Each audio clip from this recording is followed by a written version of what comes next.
Islamic Research Center.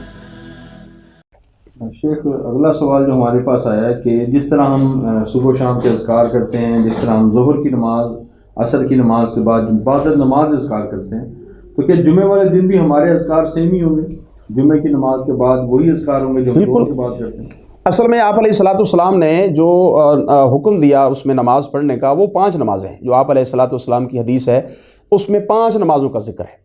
تو جو جمعہ ہے یہ اصل میں ظہر کا بدل ہے۔ اگر جمعے کو آپ کہیں یہ جمعہ فرض ہے، یعنی ظہر سے زائد ایک چیز ہے، جس طرح بعض لوگ احتیاطی ظہر پڑھتے ہیں، تو یہ ہوگی نمازیں 6، تو حدیث کے آگے یہ مخالف، تو اس لیے یہ نمازیں اصل 5 ہی ہیں۔